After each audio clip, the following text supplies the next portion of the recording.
And we are back here live in Las Vegas, where we're just 2 days away from a very big moment in this presidential process, the last presidential debate. Some early voting data is starting to roll in because, quite a few people have already voted. As of this hour, more than 1.4 million Americans are done with the voting process. They have cast their ballots.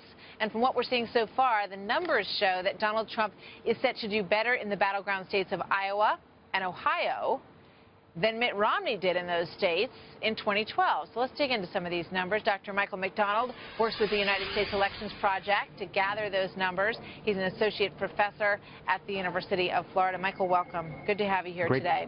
Great to be with you. So when you look at these numbers, you've got 1.4 million. You don't know who these people voted for, but you know what party they're affiliated with, and that gives you some indications? Yeah, some states have party registration that we know how the early voters have voted by their party registration. Other states may have age, race, or gender also on their voter files, and we can look at some of the clues that we might get from those states as well. All right, so as we pointed out in the introduction, there are a couple states that, Ohio and Iowa, where Donald Trump is doing better. I don't know really what that gets you in the end, though. If he wins those states bigger than Mitt Romney did, he's going to win those states. He'll win the electoral votes for those states, right? Yeah, so it's very interesting election that we've got going on here. Usually when we see the election move, it moves all in one direction, all at the same time. So think like 2008 with Obama winning places like Indiana and North Carolina, which were at the time not places that you'd really expect the Democrats to do well.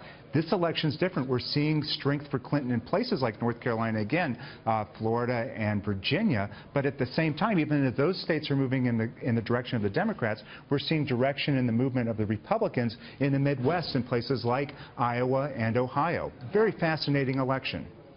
It is, because, when you look across electoral history, but, as part of the what we're talking about to the viewers as well, you can see these shifts, when the South moves from Republican to Democratic, and you see these, sort of at wide junctures across the course of history. Are we seeing that now? And while you answer that, let's pull up the southern states, because you've got Florida, North Carolina, and Virginia, where Hillary Clinton appears to be doing better in those states than Barack Obama did back in 2012.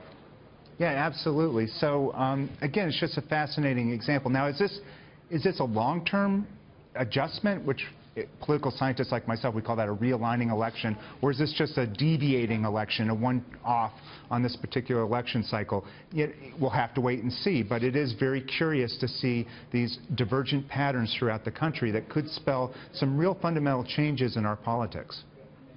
Now, you said you also break them down by gender, and you saw a surge of women requesting absentee ballots after that first debate. What does that tell you?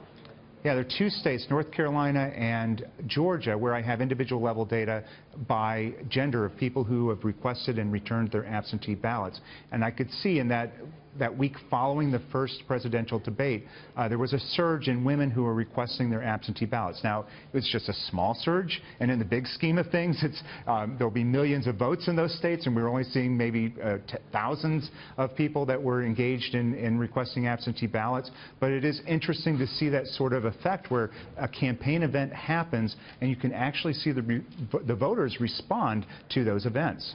Right, and that, of course, was in the wake of the videotape that came out and the subsequent allegations that came out as well. Whether or not there's a link between those two things, you don't know for sure, obviously, at this point.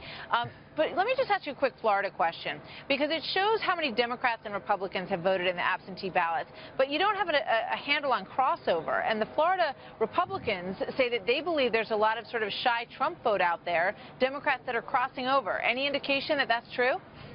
This is very important to understand. All we can look at this point are the party registration of the people who are voting. Usually the Republicans have about a 3 percentage point lead. That's what they had in 2012 in absentee ballots in Florida. Right now, out of 500,000 votes that have been cast so far that have been returned to election officials, Republicans lead by 34. So that's very interesting. I think there's some things that we need to see that shake out, because there's some Republicans area of the state that were hit by the hurricane that aren't voting at the same rates as they did in 2012. So we need to be a little cautious on those numbers yet. You have some good numbers. Interesting stuff to look at, Michael. Thank you very much for being with us today. We appreciate it. You're welcome.